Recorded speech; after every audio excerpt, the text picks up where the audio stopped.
راشي چې درته وښیم چې دا یې لیدلی او په ټلویزیون باندې ډېرې ښځې چې بچي شوي دي عمران نامه یې کېښې ده. عمران یو سړی دی، هغه هیڅ صفت پکې نه و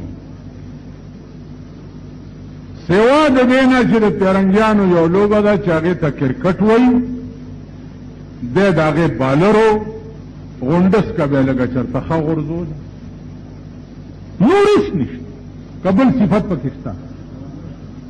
سید نه دی، پیر نه دی، ملا نه دی، اولیاء نه دی، ځواني لږه ښه ده، هغه د پاکستانو ښځو خوښ و.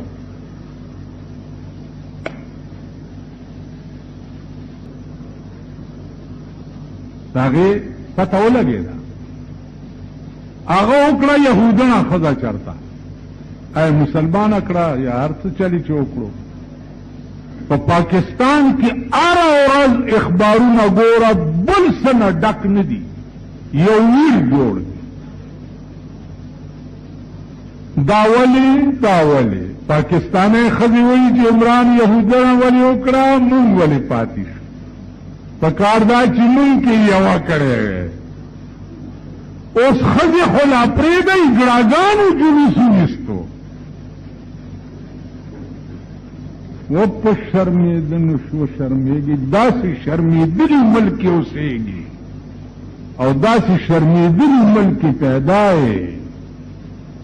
اجراګانو جلوس ویستو چې عمران په یهودو کې ښځه ولې کوله، مونږ کې یو اجرا به یې کړی وی.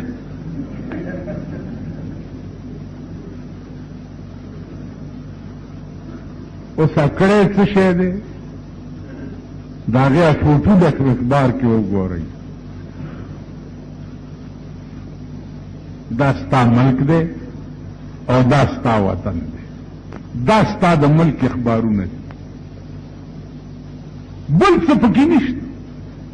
په اخبار کې به دا ونه ګورئ چې پاکستان کې فلانی ترقي وشوه، فلانی جهاز جوړ شو، فلانی بیړه جوړه شوه، دا به ونه ګورئ. فلانی توپه جوړه شوه، فلانی ټینک جوړ شو، په فلانی ملک باندې انشاءالله حملې دپاره تیاري ده، دا به نه ګورئ. خو د پاکستان په اخبارونو کې به دا ګورئ چې عمران یهودنه ولې وکړه، مونږ ولې پاتې شو، اجراګان به ځان له جلوس وباسي، ښځې به ځان له وباسي. دا ستا د ملک اخبارونه دي او دا ستا د ملک قوم دی، دا ستا د ملک سړي دي او دا ستا د ملک ښځې. په دغه ملک کې مونږ اوسېږو، دا زمونږ قوم دی او مونږ یې ملیان یو، دا مقتدیان دي او مونږ امامان یو. خیال م راغی؟ دغه ګن مونږ پسې ولاړي، دغه ګن مونږ جنازې کوو، دغه ګن مونږ نکاحونه تړو. پروسه کال مې یو نکاح تړلو، هغه هلک ته مې دا جنۍ دې قبوله کړې ده، ویل مال داسې مه وایه، ما قبوله کړې وه او قبوله مې کړه. ویل مال د ګډې زوی دا بل ټکې وکړه. ویل ستا د ملک نوجوان طبقه دومره هم نه پوهېږي. هره ورځ داسې خبرې مې غوږ ته راشي. پرون یو سړی راغی، وی زما یو دوست دی، هغه ټلیفونونه خلکو ته کوي چې ما ښځه پرېښوه، ما ښځه پرېښوه، ما ښځه پرېښوه، ما ښځه پرېښوه. چا ته ټلیفونونه کوي؟ بد دوستانو ته کوي چې ما ښځه پرېښوه. دا یې پرېښوه که نه؟ ما زه څه خبرې؟ ویل نه طلاق وشو که نه؟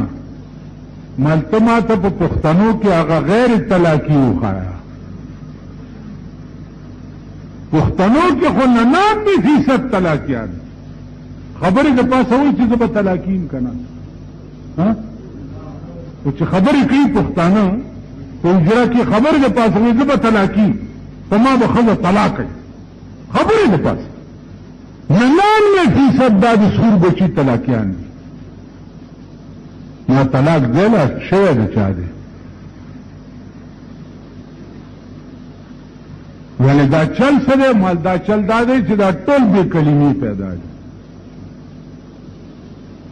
ټول